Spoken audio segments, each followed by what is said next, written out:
Hi అండి. నమస్తే. Welcome back to sweety life style. ఈరోజు summer special tasty and healthy recipe వచ్చి coconut lassi అనమాట. ఇది టేస్ట్ అనేది చాలా చాలా బాగుంటుందండి. దీనికోసం ముందుగా మిక్సీ జార్లోకి ఒక 4 దాకా ఐస్ క్యూబ్స్ వేసుకోవాలి. తర్వాత పచ్చి టెంకాయలో ఉన్న మనము లేత కొబ్బరిని తీసుకోవాలండి. ఇలా ఒక కప్పు తీసుకోవాలి. కొబ్బరి అనేది చాలా లేతగా ఉండాలన్నమాట. ఒక 3 టేబుల్ స్పూన్ దాకా షుగర్ యాడ్ చేసుకోవాలి, లేదా మీ టేస్ట్ని బట్టి షుగర్ అనేది యాడ్ చేసుకోవచ్చు. ఒక టీ గ్లాస్ అన్ని వాటర్ యాడ్ చేసుకోవాలండి. ఇప్పుడు మూత పెట్టి ఉంచి మిక్సీ పట్టుకోవాలి.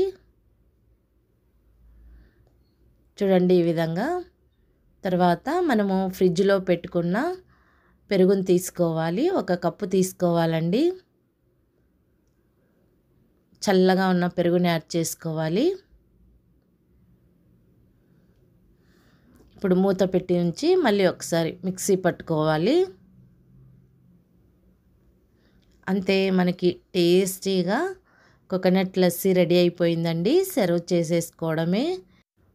మీరు కూడా ఈ రెసిపీని సమ్మర్లో ఒకసారి ట్రై చేసి చూడండి. చాలా ఈజీగా కూడా ప్రిపేర్ చేసుకోవచ్చు, చాలా హెల్తీ కూడా.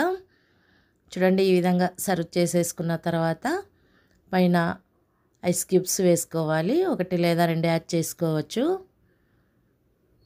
అంతే, మనకి చల్లగా మనకి కోకోనట్ లస్సీ రెడీ అయిపోయింది. వీడియో నచ్చినట్టయితే లైక్ చేయండి, షేర్ చేయండి, సబ్స్క్రైబ్ చేసుకోండి. Thanks for watching.